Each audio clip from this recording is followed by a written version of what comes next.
Et quand j'ai entendu Frère Branham dire, avant que le Seigneur Dieu ne crée un poisson, il a créé l'eau pour qu'il puisse y nager. Dieu n'a rien oublié. Dieu a absolument pourvu à tout.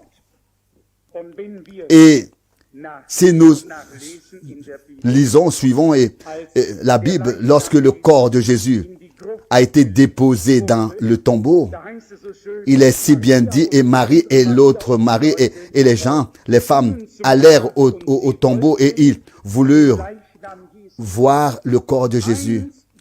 Je veux vous dire une chose aujourd'hui. Personne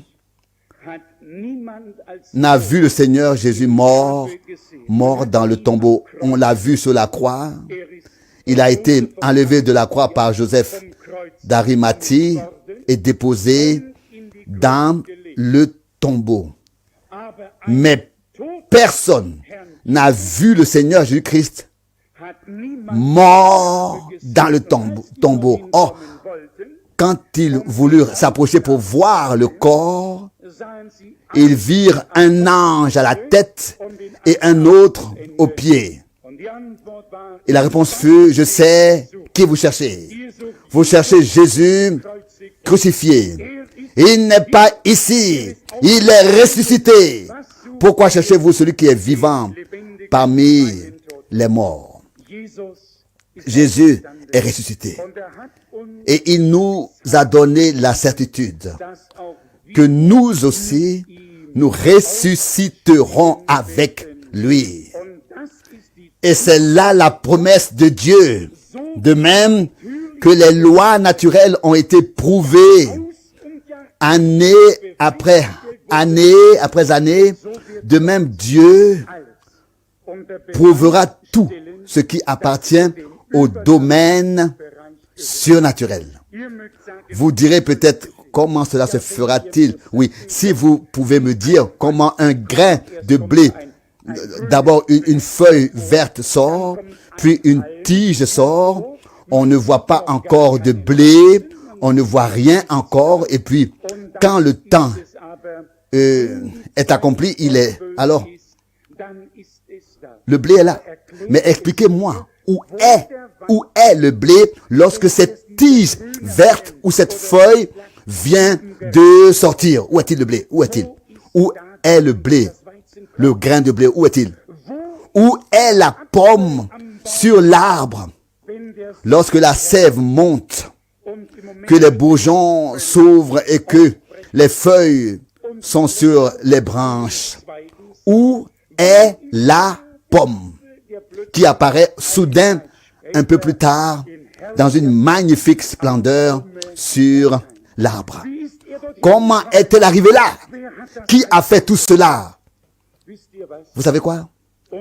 Notre Créateur est un Créateur glorieux, un grand Dieu, un Dieu tout-puissant. Et je dis aujourd'hui que s'il s'occupe du domaine naturel qui est éphémère, passager, car c'est ce que nous lisons dans Romains, chapitre 8. Toute la création est soumise à la vanité et tout gémit après la manifestation des fils de Dieu. Si Dieu a ainsi pris soin du domaine naturel et tous les incrédules et athées de tous les gens qui renient Dieu et des ingrats, combien plus prendre? Malgré tout, Dieu prend soin d'eux. Combien plus prendra-t-il soin de ses fils et ses filles dans le domaine surnaturel? Alléluia! Cela remplit mon cœur d'une joie profonde, de reconnaissance, de paix, d'assurance, de foi. J'ai lu une phrase récemment d'un prédicateur de réveil américain. Il a dit, le plus grand péché parmi le peuple de Dieu est son découragement. Leur découragement. Et il continue en disant, dans ton découragement se cache l'incrédulité. et je fus effrayé. Je pensais que je n'avais pas besoin de continuer à lire. Je n'avais pas besoin de continuer à lire. Je ne suis pas un lecteur de livres. Je ne sais pas lire du tout. Je me suis dit, ça c'est une prédication pour moi. L'incrédulité se cache dans le découragement. Et la foi se cache et se manifeste dans le courage. Oh, je me dis, c'est une chose merveilleuse. Il y a plusieurs sortes de courage.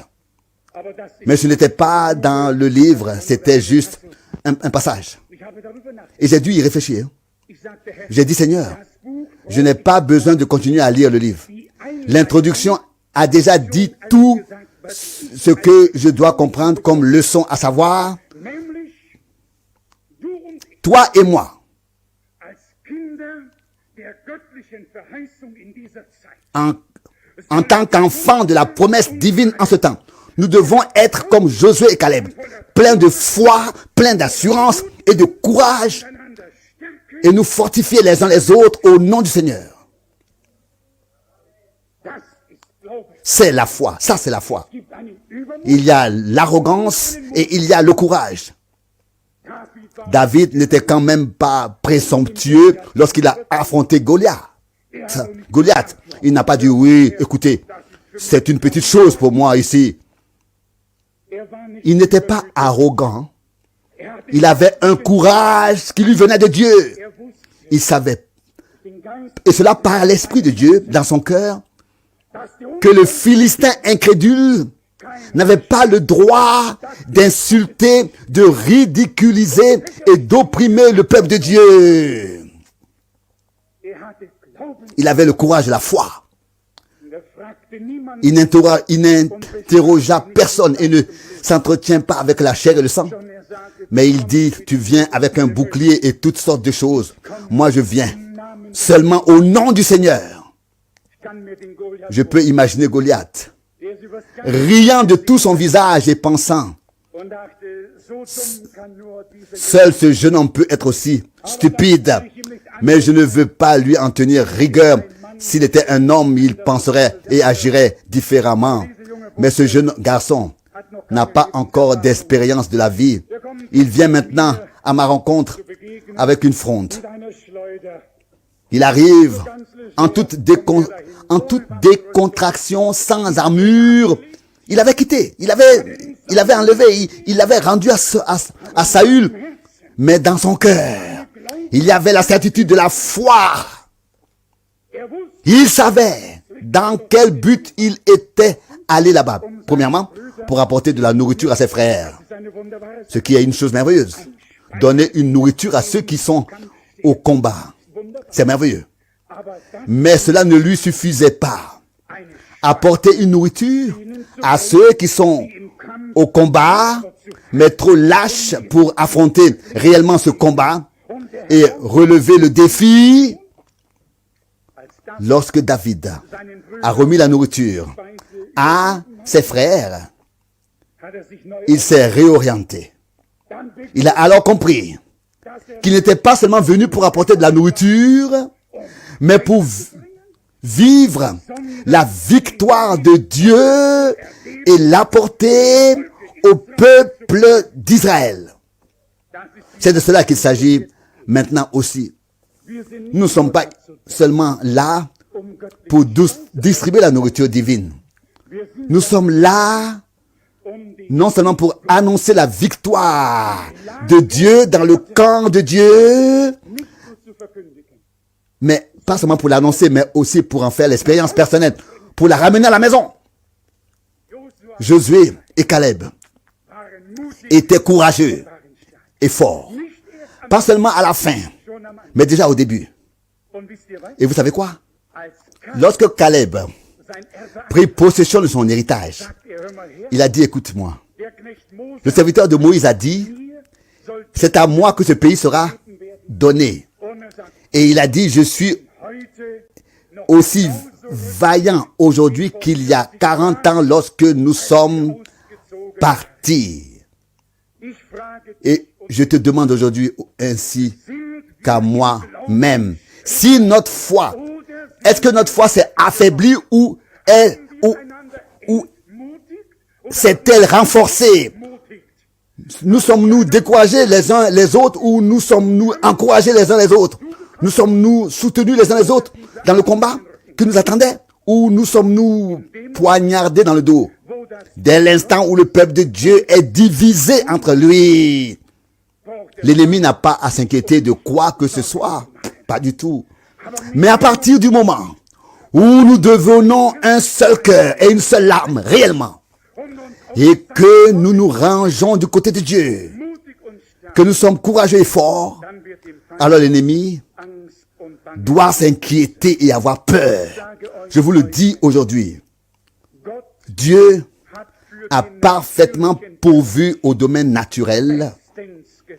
Il a encore mieux pourvu au domaine surnaturel. Encore mieux pourvu pour le domaine surnaturel. Nous entrerons dans la gloire de Dieu, dans un grand triomphe. Et le psaume 24 s'accomplira. Peut-être encore une fois. Ouvrez-vous, porte antique, et laissez entrer le roi. Quand notre Seigneur reviendra chercher les siens, tu diras peut-être, oui, j'ai encore ceci et j'ai encore cela.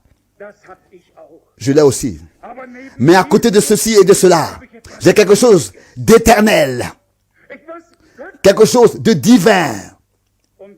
Et la foi est la victoire qui a déjà vaincu le monde. Le Seigneur dit, le Fils de l'homme trouvera-t-il de la foi sur la terre quand il reviendra? Je vous le dis encore. Je vous dis encore une chose. Nous vivons dans un temps où l'habitude est prise et ne fait pas, et cela ne fait pas de mal à personne. Je fais exactement la même chose. On me dit aujourd'hui, alors comment vas-tu? Et puis on remet le vieux disque qui a déjà expiré 100 fois. Et quelque part, il y a déjà des fissures dans le disque. Et de toute façon, ça ne marche plus, mais on remet toujours le disque. Oh, tu sais, je vais si mal et les choses sont toutes si horribles, ce qui m'arrive. On remet toujours le vieux disque de l'incrédulité. Que l'appareil soit un jour cassé et que l'on vive une expérience toute nouvelle avec notre Dieu pour ne pas toujours faire jouer ce disque. Et l'heure est venue où nous devons cesser en tant qu'hommes ordinaires de nous préoccuper des choses et parfois même des choses désagréables de ce monde. Nous devons être placés sur une base plus élevée et nous réjouir de ce que Dieu nous a donné par grâce. Pour les deux, pour le naturel et pour le surnaturel, Dieu a donné des lois, des ordonnances, des directives. Vous pourriez dire oui, la naissance et la composition d'un être humain terrestre est un miracle. Je vous le dis, la naissance et la comparaison et la composition du corps de Jésus-Christ est aussi un miracle. Et Dieu est un Dieu qui fait des miracles. Ce n'est ni toi ni moi. C'est Dieu qui assemble. Il n'y a pas d'homme, pardonnez-moi, qui dirait je vais faire ma part maintenant. Non. Dieu prend toute la responsabilité. À partir de ce moment-là, nous n'avons qu'une seule responsabilité, c'est de déposer la semence de la parole révélée dans le cœur des hommes et de demander à Dieu qu'elle soit fécondée par le Saint-Esprit. Nous n'avons plus à nous soucier d'autre chose. Dieu offre la croissance. Il donne la prospérité. Et je vous le dis, rien n'échappera à Dieu. Nous pouvons parfois dire de manière terrestre, ah oui, il y a 100 d'autres, une malédiction dans la famille où il y a ceci ou cela. Il n'y a pas de malédiction dans la famille de Dieu. La malédiction a été levée, ôtée sur la croix à Golgotha. Lorsque Jésus-Christ est devenu malédiction pour nous, comme il est écrit, et qu'il a pris sur lui le péché et la culpabilité. Il a accompli une rédemption totale. Il est ressuscité d'entre les morts le 3e jour. C'est ma certitude que mon corps mortel sera lui aussi changé. Et c'est aussi ta certitude, cher enfant de Dieu. Ne la laisse pas te voler, être dérobé, et ne la laisse pas et ne te laisse pas te contester. Ne la laisse pas te contester. C'est une loi surnaturelle et divine. Je vous le demande. Un non-croyant peut-il annuler les lois naturelles de Dieu? Peut-il commander au vent, à la pluie ou quoi que ce soit? Pas du tout. Il n'y a personne qui puisse se mettre en travers du chemin de Dieu. Vraiment personne. Il est le maître du ciel et de la terre. Il a pris soin du domaine naturel. Et laissez-moi dire la même chose ici. J'ai eu le privilège d'être dans de nombreux pays. Et nous vivons ici en Europe occidentale principalement. Quand les gens meurent de faim en Inde parce qu'il n'y a pas de nourriture terrestre là, ce n'est qu'en partie vrai. Ce n'est que la moitié de la vérité. Vous savez ce qui est vrai? Que les pauvres n'ont pas de roupies pour acheter de la nourriture. C'est la deuxième partie de la vérité. Je me suis promené par les rues de Calcutta. J'ai vu ici des squelettes dans la rue. Et 10 mètres plus loin, le plus grand magasin avec tout ce qu'il faut, des fruits, du pain, tout. Mais là, les gens restaient dans la rue et mouraient. Non pas parce qu'il n'y a pas de nourriture, mais parce que ces gens n'avaient pas l'argent pour acheter la nourriture. Dieu a également pourvu à tout dans le domaine terrestre. Malheureusement, les gens n'ont pas compris qu'ils devaient partager et donner à celui qui n'a rien. Mais cette injustice, nous devons la subir. Dans le domaine spirituel, Dieu a également pourvu à tout. Personne n'a besoin d'être sous-alimenté. Personne n'a besoin de mourir de faim spirituellement. C'est écrit dans le prophète Ésaïe. Venez acheter gratuitement du pain et du lait. Mangez et buvez à satiété. C'est payé. Et cela à la croix, à Golgotha. Une rédemption totale de l'âme, une guérison totale du corps, et déjà le changement a été inclus, le changement de notre corps a été inclus dans l'ensemble de l'œuvre de rédemption. Les Saintes Écritures disent, dans 1 Jean chapitre 3, du verset 1, il est dit, ce que nous serons n'a pas encore été manifesté. Mais quand cela sera manifesté, quand il apparaîtra, alors nous lui serons semblables. Qui peut le comprendre? Qui peut le saisir? Qui peut l'expliquer? Nous serons semblables à notre Seigneur, changés à son image. C'est une grâce imméritée, miséricorde et amour de Dieu qui nous sont accordés à toi et à moi. S'il devait y avoir aujourd'hui dans cette salle une âme qui n'a pas encore fait l'expérience de la grâce de Dieu, cher et précieux cœur humain, Dieu ne veut pas que tu meurs dans l'incrédulité et dans ton péché. Dieu veut que tu viennes à la foi et que tu vives éternellement. Cette vie est temporaire. Cette vie-là est éternel. Le Seigneur t'appelle aujourd'hui. Et si tu n'as pas encore répondu à cet appel, fais-le aujourd'hui. Ce sera le plus beau jour de ta vie. Ne l'oubliez pas. Dieu a pourvu à tout dans le naturel et dans le surnaturel. Nous pouvons regarder ce qui est naturel, n'est-ce pas? Nous pouvons regarder comment les choses deviennent toutes. Chaque année, Dieu nous tient un sermon dans la création. Toute la création porte du fruit, puis elle meurt. Au printemps, la vie revint et porte de nouveau. Fruit, c'est toujours une prédication de vie, de mort, de la vie, de la mort et de la résurrection. Nous sommes destinés à la vie et à la vie éternelle.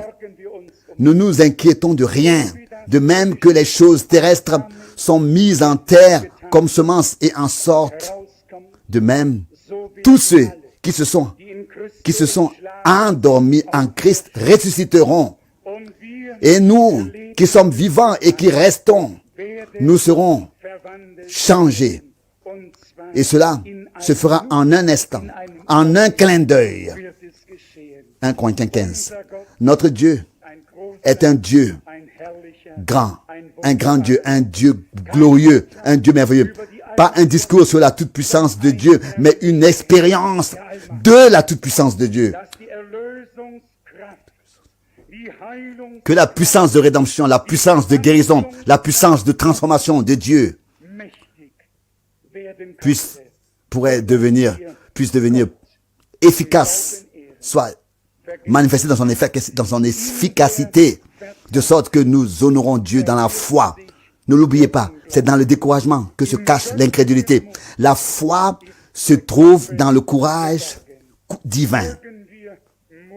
Puissions-nous être courageux et forts et aller de l'avant dans la foi avec notre Seigneur jusqu'à ce que nous passions de la foi à la vue. Aussi sûr qu'il a commencé son œuvre, aussi sûr il l'achèvera. Aussi sûrement qu'il y a eu des semailles, il y aura une récolte. C'est ce que dit la parole de Dieu et c'est ce que nous croyons et que le Seigneur me l'accorde et qu'il nous l'accorde à tous par grâce. Amen. Levons-nous et prions.